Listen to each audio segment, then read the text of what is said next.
So that happened again recently with the game Go, with a much larger neural network. So okay, I like to contrast these two results because I know there is this hype about deep learning and deep neural networks, but even with a single layer and 14 neurons, you can make very interesting things with reinforcement learning.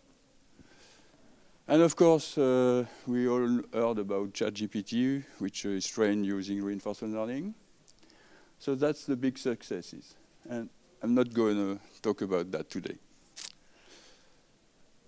Just a very brief recap, if some people in the audience don't know much about reinforcement learning. I won't go into the details because I don't have time, but I hope it will be enough for you to okay, yeah. Oh, yeah, it makes a difference. So I hope it will be enough for all of you to cope with the rest of my talk. So reinforcement learning problem is the situation in which a learning agent is interacting with an unknown environment, which may be non-deterministic, which may be not completely observable. That is, you don't get a full picture of its state at any moment, for instance. It can change over time by its inner dynamics. And in this situation, the learning agent has to, so it observes the world, it can perform actions, and it gets a return that somehow measures the consequences of its actions. And in this situation where first it doesn't know anything about the environment, it has to learn an optimal behavior. So the background of reinforcement learning in terms of theories, the Markov decision problems and processes, where you describe your environment with a set of states, a set of actions that the agent that can perform, the dynamics in the state space when the agent does something, does a certain action in a certain space. There is this reward function that tells how the reward is distributed to the agent. And you have an objective function that the agent wants to optimize over time. Well, he has to learn to optimize over time. So in blue, you have the things we know. So we know the set of states, we know the set of actions, we know what the objective function is, but we don't know the state dynamics. We don't know how the environment evolves in time and how it gives the returns. And I'd like to emphasize that in many papers in reinforcement learning, we consider, and it is often written, that the problem of reinforcement learning is to optimize this objective function. And this is not true. This is what we commonly do, but you can imagine whatever objective function you want and still do reinforcement learning. You have to fit your objective function to the problem you want to solve, actually. And for sure, if you want to optimize this objective function, you are getting very nice mathematical properties with it. And for sure, almost all algorithms have been designed to work with this objective function, so you can inherit all those work. And if you don't want to optimize this function, then you are left to imagine what you can do, which is very interesting, but most publications don't deal with that. So the basic principle of reinforcement learning is to, so since the agent doesn't know the consequences of its action on the environment, and what the, oh yeah, I forgot to say maybe, so basically the objective function is a function of the rewards it gets, the returns it collects a long time, the return is a real number, basically saying whether the agent is performing well or not. And usually, as I said, it somehow optimizes the sum of the returns over time. That's the goal. But as I said also, it's not necessarily the case. You can try to optimize something else. But usually what you optimize is a function of the returns. And so in order to learn how to optimize this sum or this objective function, the agent doesn't have the information about the environment dynamics and how the returns are distributed. So it has to learn it, and it learns it by interacting with the environment. So first, it doesn't know anything about the environment, so it's going to try actions and see what happens. So it's going to do what we call exploration. It will explore the consequences of its actions, and step by step, a long time, it will get some knowledge about the consequences of its actions, and so progressively it will concentrate on the most rewarding, the most interesting actions. So that's what we call the exploitation. And a major point in all reinforcement learning algorithms is how to balance these two phases. First you explore, after some time you mostly exploit, but you always explore a little bit just in case you made some false, let's say, assumptions about the environment, let's say. Okay. Oh yeah, and so the basic idea is that the agent has some expectation about the consequences of its actions on the environment and on the returns it will get. And basically, by performing actions, it observes actual returns and it makes corrections on its expectation when the return it gets is different, is significantly different from what it was expecting.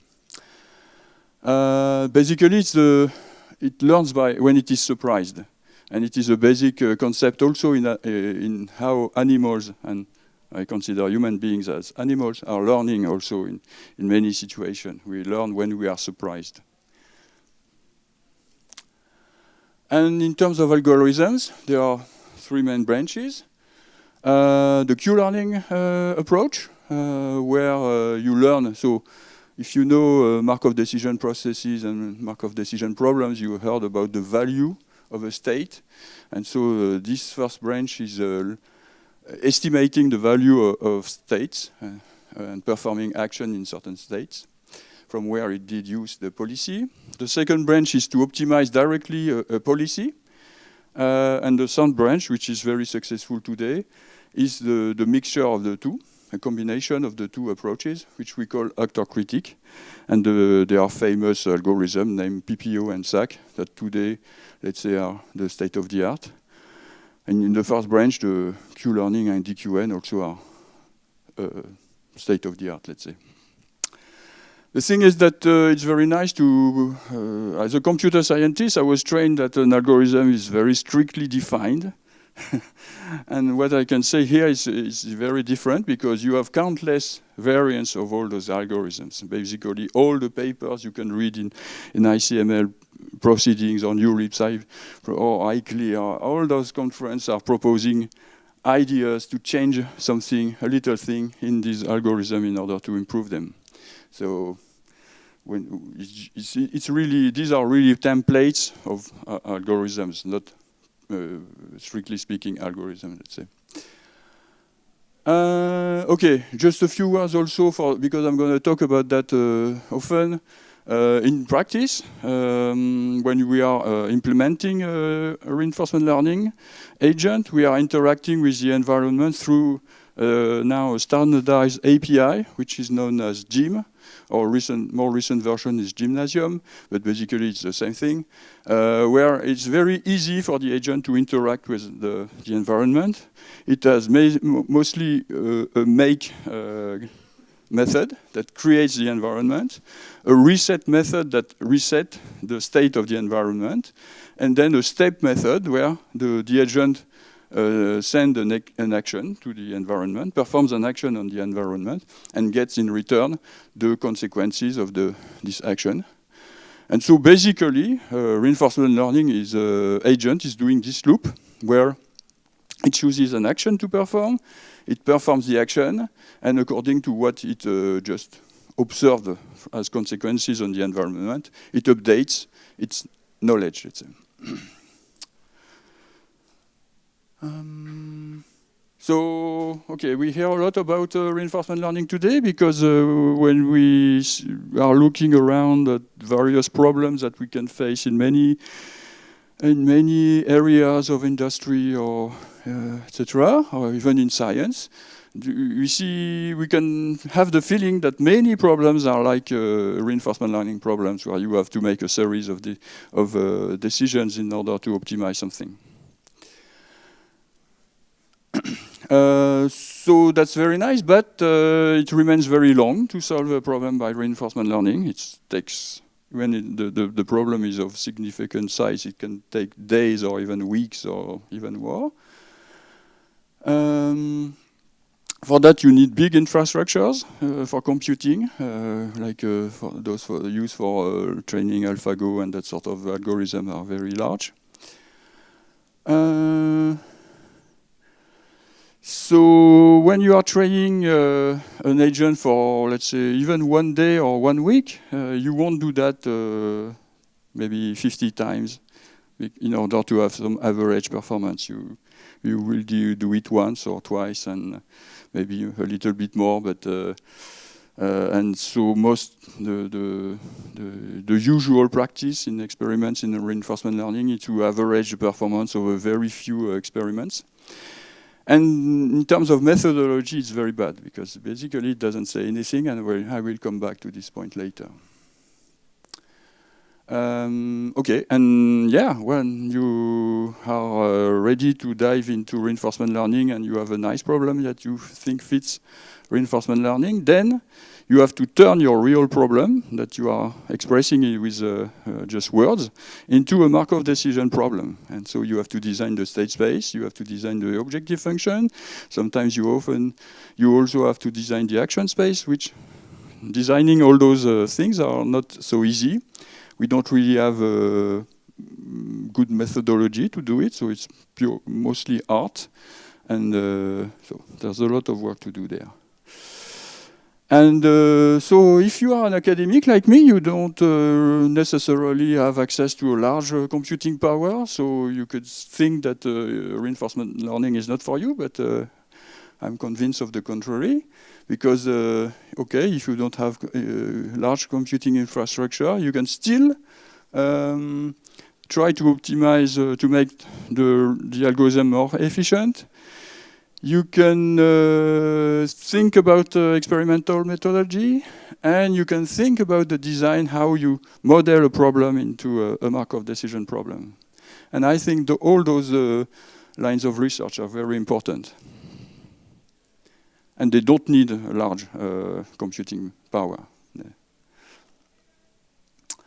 So most of my talk will be about trying to reconcile reinforcement learning with real problems. So I will give some, more real problems. I will give some examples about what we did in the recent years. So if I guess all of you know or guess that if you want to train an agent, you have to have a simulator of the environment the agent is interacting with. And so you need a simulator, which if you consider the game of chess, is quite easy. Most of us, if you know how to write a program, you can do that maybe. When it gets to more complex things, like I will talk about agriculture soon.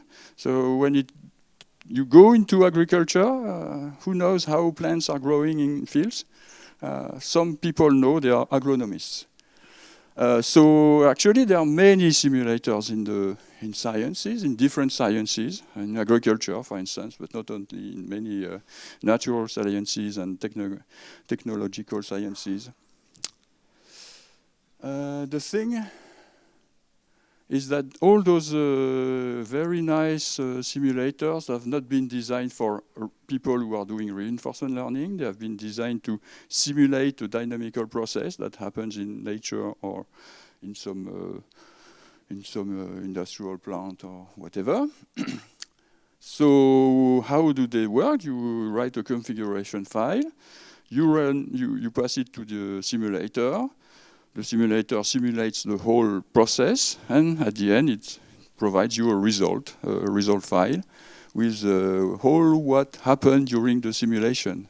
But as a reinforcement learning researcher, that's not what we want. We want that at each step time step, the simulator stops and wait for the what the agent wants to do now. And okay, that's not what they are meant for. And so those very nice simulators that exist, they are not just a few lines of Python or some nice language. No, they are usually they are very, very serious pieces of software. So they have been written by researchers in other fields of science, for instance, and they are written in Fortran because it's the most efficient language, or C, which is also the second best, most efficient language, or C++ if the designer is a bit more modern than those who are still writing in Fortran and C. And so most of the people in the reinforcement learning community, they program in Python. And so if you ask them to interface a Python program with a Fortran program, they don't know how to do it. They have no idea of what Fortran is, basically. So that's not easy. So I will go into my first example, where we did some work on trying to apply reinforcement learning to soft robots. So what is a soft robot? It's, let's say, the opposite of a rigid robot, where a rigid robot is made of rigid parts. And a soft robot is made of parts that are deformable, so they change their shape along the interactions, let's say. We usually talk about degrees of freedom of a robot. In the situation of soft robots, we say that there is an infinite number of degrees of freedom because basically they can deform in any way. So that makes them very difficult to control. And to simulate them, it's also quite much more complex than just what we do on the cart pole, where the pole is a rigid thing. It's very easy that once it began to fall, it continues to fall, that's it. If it's soft, it's deformable, it's not necessarily what happens. So, for instance, we have turned the famous cart pole problem, so where you have this cart and a pole in this unstable situation, and you have to keep it balanced in this situation. So we transform. So in our problem, the pole becomes a stem, so something that can bend. And so this cart stem can move to the right, for instance. And when it decelerates, you see there is this deformation of the stem. If it was a pole, it would just fall, maybe. If it's a stem, it's bending. If you think about it a few seconds, you will understand quickly that contrary to what happens in most of reinforcement learning examples that we deal with, here, when you do an action like deceleration, the consequence of this action on the stem will not be immediate. It will continue to have an impact over a certain amount of time. And during this amount of time, maybe the agent will do something else. So the actions are not just I do an action, and when its consequences are done, I do another one. No, here the consequences of different actions may interact. So it has also to be simulated. And how do you define the state space of such a problem? Well, there are many, many possibilities and many things to work further. It's not clear, in short. I like this example too. So you have a sort of cart pole where you have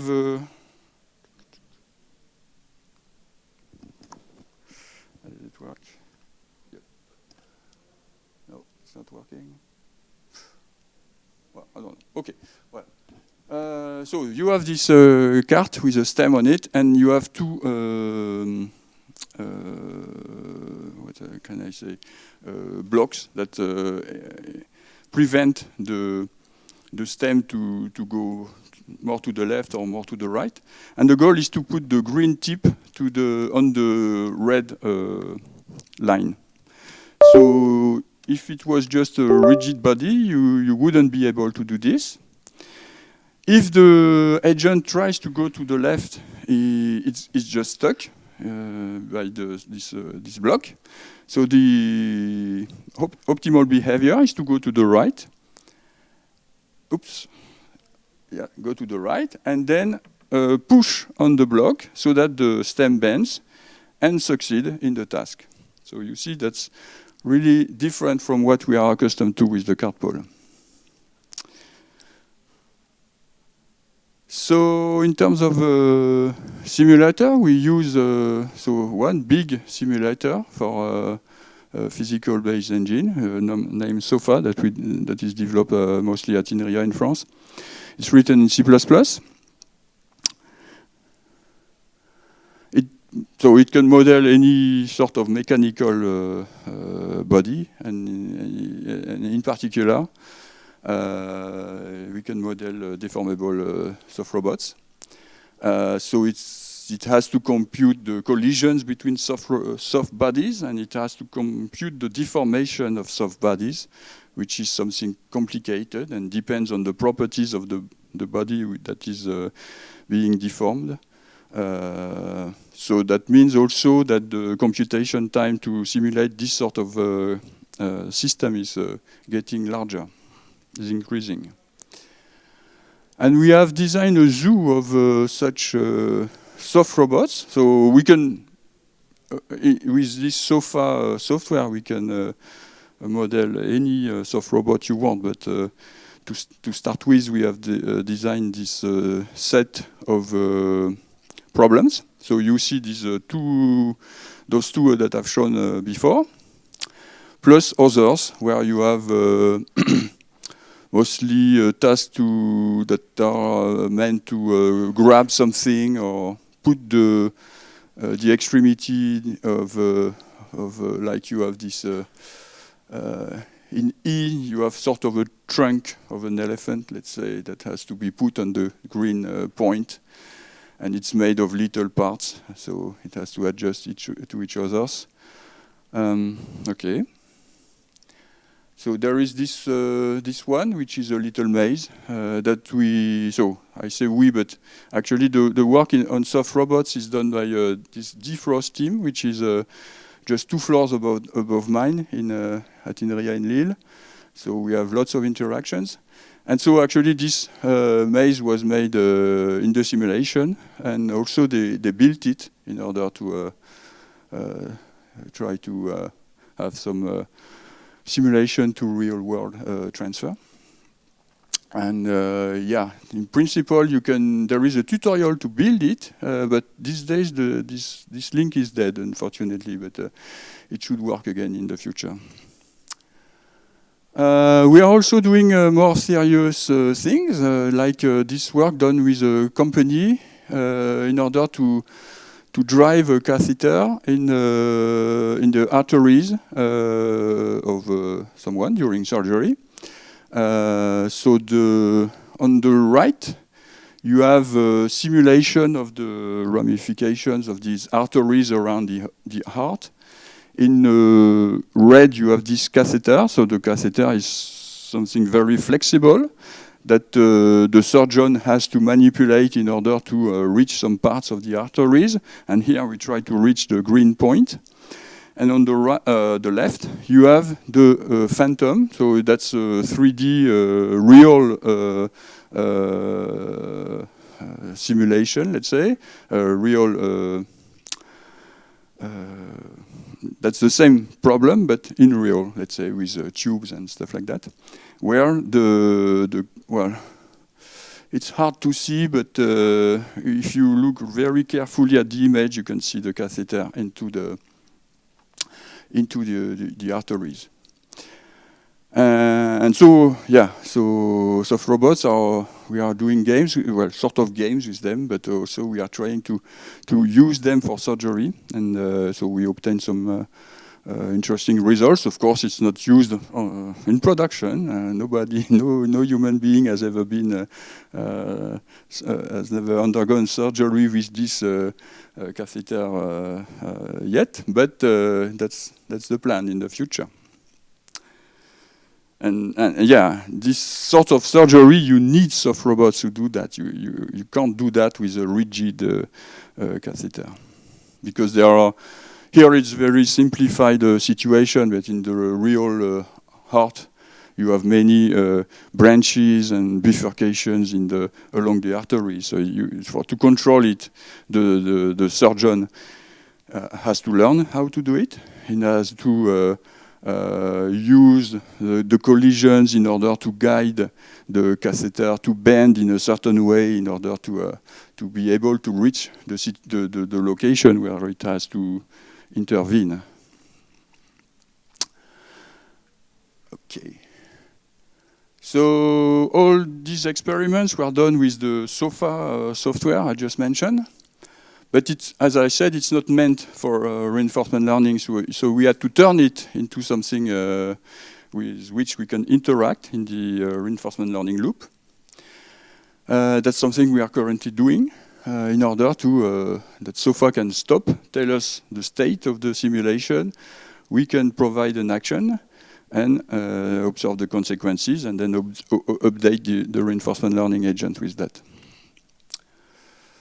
Okay, let's go through GIM API.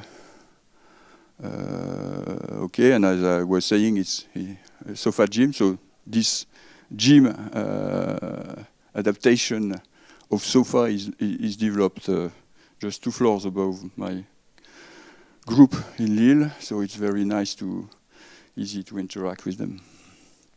So just 2 examples of experimental results. It's very just to illustrate what I'm saying. So we run this CART-POL and we compare 2 variants of PPO. So let's say the traditional PPO from Stable Baseline 3, and a variant that's one of all those little tricks that are proposed in the publications, and one we proposed a couple of years ago. When was it? In 2020. We named it AVEC. So the idea is in the actor critique, you have this term V minus Q, for those of you who knows about these sort of things. And so Q is the expectation of the average of the return observed when you express, you emit the action A in state S, and instead of the average, we replaced it with the variance, which is the V of AVEC. And usually, when you do that, you do that, you get better performances. In particular, on Mujoko problems, which are rigid body, it's not soft body. And on the right, so you have this other problem where we compare the SAC and PPO, both. So AVEC is something generic that we can plug in any actor critique agent. And so we see that SAC is performing better than PPO at the expense of being taking more time to train. And again, so AVEC, here it's not improving SAC, but most of the time it does. Okay, so we have 11 soft robots today in the SOFA GIM. What I've just presented is very preliminary. There are lots of questions to investigate. I mentioned those about the design of the state space. We are working on that. There will be a PhD thesis defended in December about that. But you can also think about, we did the work on the catheter was done using model-based reinforcement learning. You can think about how you transfer from simulation to the real world, the policy that you learned. So lots of work to be done on this fascinating field. And so you can access the GitHub SOFA GIM repo. and read more about it in this paper. So let's move to another field of application, the crop field management. So I mentioned that earlier already. So what we wanted to do, so it's a collaboration with CIRAD. CIRAD is a French research organization meant for studying agriculture in tropical countries. CGR is a big international organization studying agriculture worldwide, and in particular in tropical countries. BAU is an agriculture university in India. So with them, what we are studying is how. So you imagine you have in Africa, for instance, you have many farmers who are taking care of their plot, which is a very small plot, like 1 hectare or 2 hectares, but it's mostly for feeding their family, feeding their animals, getting a little money, but it's not industrial size agriculture as we know it in Europe. And so what we want to study is, can we make recommendations about what to do next in the field to the farmers? So when to seed, what to seed, which variety of seeds to use according to the soil properties or the weather forecast or that sort of things, and also the work to be done along the season in the field, like irrigation or fertilization or other operations. And yeah, of course, we want to avoid pollution. We want to avoid the soil destruction. We can transform very nice soil into a desert land very quickly in these countries. So unfortunately, we don't have. Well, we hoped we had some enough data through CGR in particular, who has been collecting a lot of agriculture data along the decades. But unfortunately, no, we didn't have. So we can think about exploring policies by making field experiments, and that's the purpose of the collaboration with the Agriculture University in India. But when you are doing such an experiment, basically you put seeds in the earth, and then you have to you take care of your seeds and plants, and 6 months later you see the outcome of the experiment. So it's not just when you are learning to play Atari games that you try an action and you immediately see the consequences. Here, no, you wait 6 months. So you won't gather a lot of data that way. So there are simulators. Okay, good. So as a note, we can see that in the literature, Markov decision problem, well, the crop management was formulated as a Markov decision problem in the 50s, so it's a very long time ago. It was the early days of Markov decision theory. So that fits reinforcement learning. And so they are very accurate crop growth simulator, like this DSAT software that we have been using, that is developed in Florida for more than 30 years now. Lots of Fortran lines of code. It's a mechanistic crop model, so that means that basically all the little processes, biological, biochemical, the interactions between the roots and the earth and the composition of the soil and etc., and how the rain is interacting with the leaves and so on, are modeled. So it's very, very accurate. We can also perform some actions on the crop, like irrigate or fertilize or do tillage, etc. So So it's a very complete simulator that was very appealing to us, but unfortunately it's not meant for reinforcement learning. So we designed a gym interface to DSAT, which was a very heavy work in terms of in terms of programming, because we interface Python with Fortran, which is something very interesting to do, but it's not very natural to do it.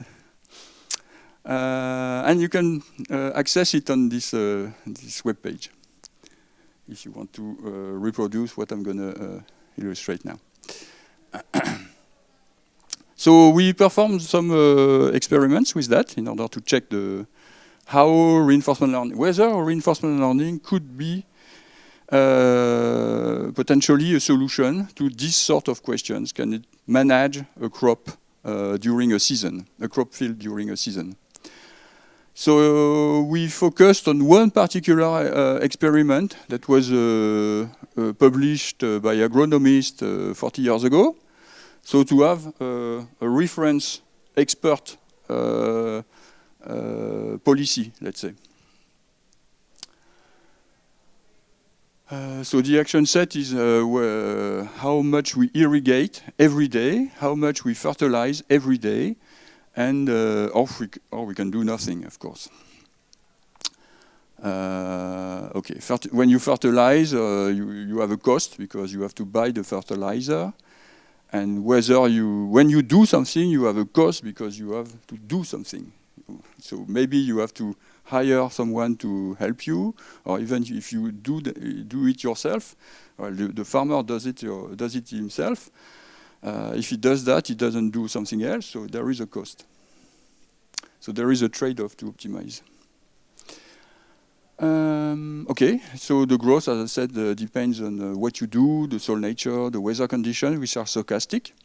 We can inject real weather observations into the simulator, or we can use a weather simulator that is embedded in the crop simulator.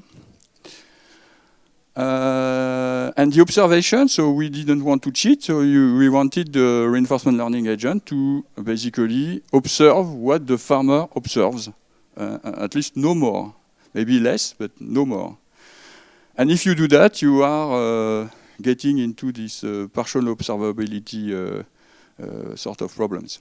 You don't have a full, all the information you would need to act, to decide on which action, well, to be sure that you take the optimal action at each time. I restrict the scope here to fertilization to make things simpler, but we have done the same thing with irrigation, and we can combine the two. It's basically we get the same results. And so we look for a policy that tells us every day what to do, the amount of fertilizer we have to put in the soil on the field. It can be 0. And we want the policy to be efficient and effective, and so to optimize the yield of the crop and reduce the pollution and the cost. And so the return function, so I write it here, but it was it took some time to design it.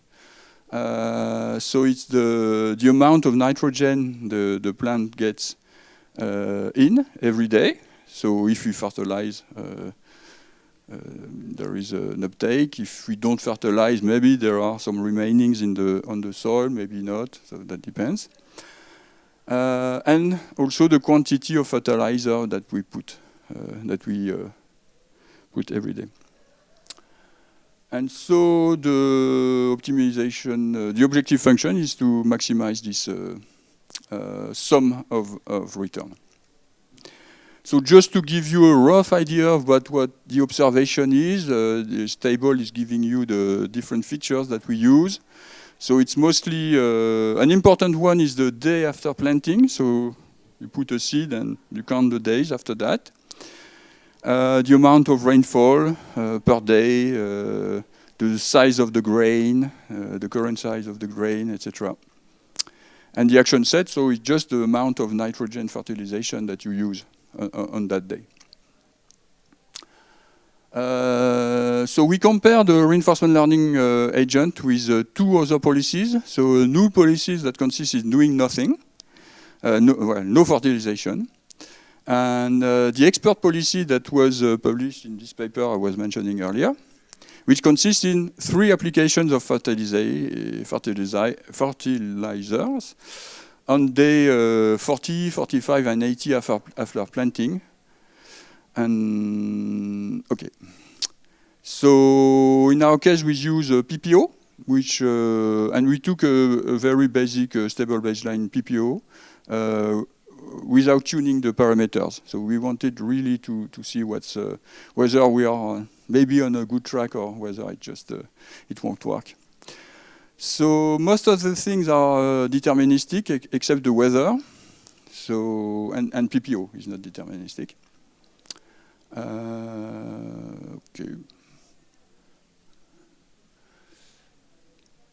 Yes, it's important also to notice that the expert policy, so it is based on information that PPO doesn't necessarily has. It's an expert. So we got these results. On the left, you have the cumulated return, so the thing we want to optimize a long time. So you have the average performance and I don't remember, let's say the confidence interval measured on 1,000 simulations. So on the blue, dark blue squares are the policy that does nothing. Well, it's not so bad. The expert policy is green, is with purple triangles, pink triangles. So it's above the null policy. Obviously, the expert is doing better than doing nothing. And PPO,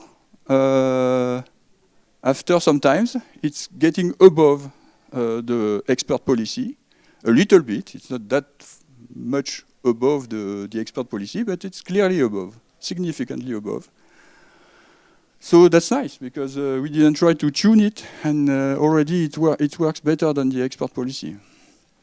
And another very nice property of PPO with regards to the expert policy is that the variability of the performance of PPO is smaller than the one of the expert. So that's something clearly very interesting in order to reduce the risk that you take when you would use an algorithm like PPO to drive your policy. So on the right, the picture is a little bit more complicated to understand, but actually it's very easy. So in purple, you have the expert policy that, as we saw, it consists in 3 applications of fertilizers on day, I don't remember which days, but okay. And this is the day of simulation. It's not the day after planting. The expert policy is based on the day after planting. So the day after planting, it was something like 40. And so here it's about 60, but that means that we put the seed at day 20 or 25.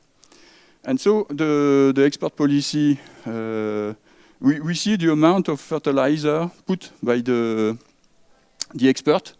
So it's deterministic. It's always on the same day. And we have the same information for PPO along the 1,000 simulation, and we see that PPO is putting fertilizer not on the very strict set of days, but a bit depending on each simulation, it does it more. So there are more fertilization actions, and it's more spread, let's say. But what we see is that after day 80, it's getting less, much less. It's putting much less fertilization in the field, and that's interesting because the expert knows what it does. As I said, he's an expert, and actually his action is based on the fact that the maize the flowers of the maize are appearing. And so that's a very important point for the agronomist. And PPO doesn't know that. And still, we see that basically after this period, day 60, where the flowers are appearing, it almost stops fertilizing. So it's also a nice unforeseen, unexpected feature of the behavior of the PPO. Little table, so we see the grain yield, the expert and PPO. You can see that they are quite close. It's just 200 kilogram per hectare in difference. So with regard to 3 tons, it's not that big. And so we see that PPO is using less fertilizers to do that. It only uses 80 kilos per hectare instead of 115 for the expert. And this leads to a better, more efficient use of the nitrogen by the plants that we see 28 for PPO and 22 for expert. And less pollution. That's the well, not less, but not much, almost as little pollution as the expert policy. So that's very nice for an untuned PPO, I guess. Okay, that's what I said. And you have the reference, if you want, for all these results and much more, actually. So, like for soft robots, it's just the beginning of a story. There are many, many questions to study. Approximately the same as for soft robots about the state, the design of the state space, etc., etc. An important part here that we deal also with soft robots actually is the fact that we want policies to be risk aware. So we don't want the policies to bring the agent into a catastrophic situation. And this is something we study in the group in a theoretical manner, in a way that we can bring the theory to practice. And if you are on the theory verge, you can check this paper with an application with to crop field management.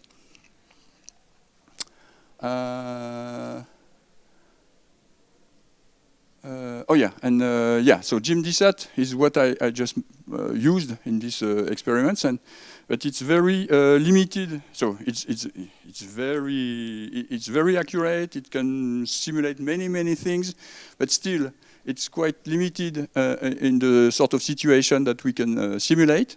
So we are designing something new, which we call FarmGym. So I got this little plot here. So FarmGym is less accurate than GMDSAT. It's not meant to be so accurate as GMDSAT because the accuracy comes at the price of the complexity of the simulator and the time it takes to compute each step. But it's meant to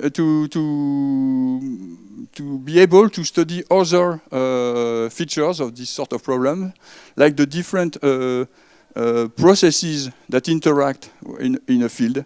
Like in a real field, you have birds, you have pests, you have all those sort of things that interact with the crop, and that you can't manage in DSAT.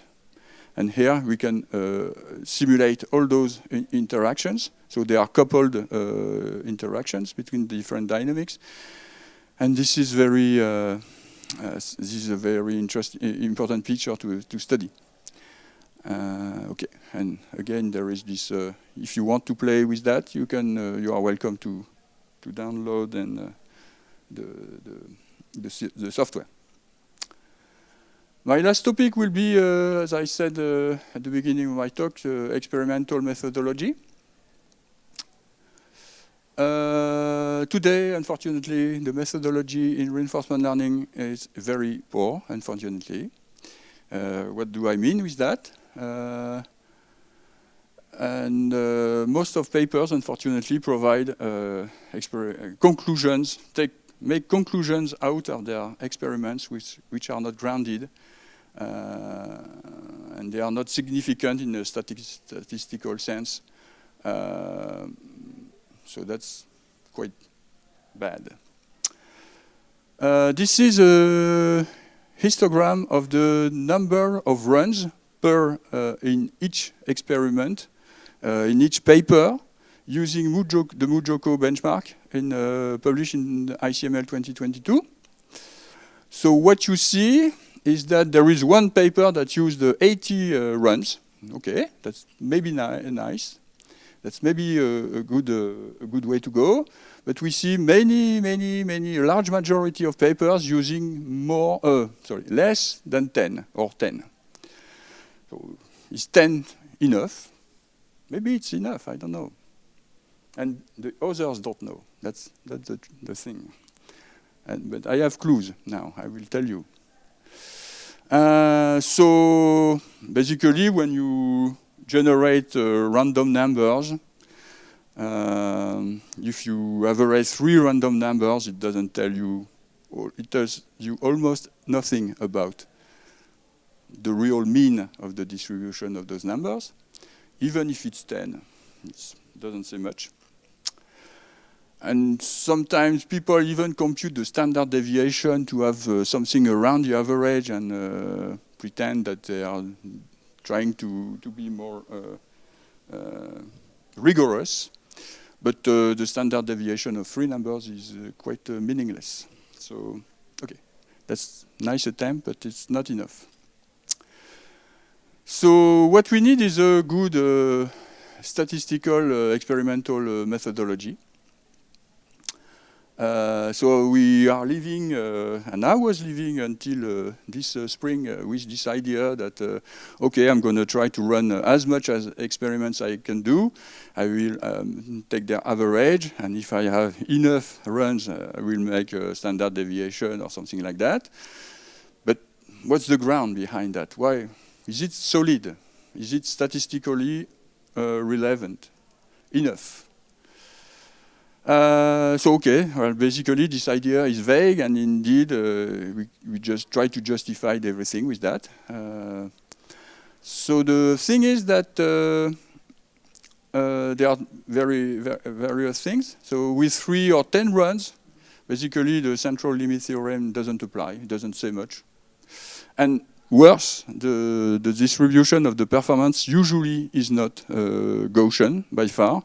This is we measured the performance of different algorithms, PPO, SAC, DDPG, and TRPO, on, I don't remember how many runs, but on a certain number of runs. And we obtained those distribution, usually multimodal. So if you just compute the average of random numbers generated generated by a multimodal distribution, you don't get anything. Okay. And the bad thing is that today, one reinforcement learning run can take hours. So you are limited in the number of runs you can do. Thing is that also people in reinforcement learning community don't know much about high performance computing techniques and how to use those big infrastructure. So, okay, many experiments are done at the last minute before submitting the paper, so it doesn't help. And so we should do better. Okay. So what we need to compare RL agents. When I say an agent, it's really what runs on your computer. So it's an implementation of an algorithm with the tuning, etc. We need a statistical test to guarantee that an agent is better than another one, or others, with a certain risk alpha, as usual in the statistical test. A test that can be run, that seems obvious, but it's not so easy. A test that everyone can use, even I am not a theoretician and I'm not a statistician. I don't fully understand what we've done in the group. I'm not able to to be sure that all the proofs we have written are good, but the statistician in the group told me, okay, you can trust me, this is good math. So, okay. And for me, I need a simple software that I can run without understanding and having to compute by hand all the things that should be computed. Something that fits with how people in the community are working. And if possible, use as less runs as possible. Previously, we saw someone having 80 runs for his experiment, so that's a goodwill. That's a sign of a goodwill, but maybe it's much too much. Maybe 5 would have been enough. We would have saved energy, and we would have produced less carbon emission. So that's what AdaStop does. That's our test. So I won't go into the details, but there is a paper again. So what we need in terms of statistics is a sequential test. That's their name. Since it is not the performance are not Gaussian, we need something that is not parametric. So we use what we call a permutation test that is able to compare distributions, not just means. We need a test that is able to compare more than 2 agents. That's what we call multiple hypothesis testing. And we need to, so since usually in the reinforcement learning community, we are running more than 1 agent at a time, so we have a batch of performance. So to handle this case in statistics, we need group testing. And so the idea is very simple. We have a budget, k times n. So first we run each agent n times. So n can be quite small. Huh? It could be 2, 3, 4.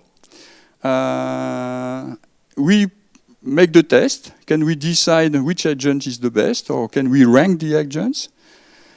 If not, if yes, then we stop. If not, we perform another n runs of each of the agent that can't be ranked. And either we stop when we have ranked all the agents, or we stop because we have exhausted the budget. Yeah, okay, I'm going to rush. So just one example. We see here that, for instance, on Mujoko problem, we compare 4 algorithms. And on the table on the left, you see the number of runs we made in order to obtain the ranking of the different algorithms. So we see that on half cheetah, for instance, SAC was run only 5 times, and it was enough to decide that it was the best agent. So I have to rush, sorry. Okay, so if you are interested, I give you the link to the paper and also the link to the website with the software to compute the test. Hop. Last 2 words. So what I want to say is that there are lots of applications of reinforcement learning out there, and some are fun, some are serious, and there are lots of challenges for theoreticians and practitioners. I've outlined a few software that we designed in the group to make the interaction between the reinforcement learning community and other original applications, so please feel free to use them. And take your time to run experiments in a proper way. That's my last message. And yeah, my last message is that I thank you all, and we hire a lot of people. So if you want to join us, you have my email. Thank you very much.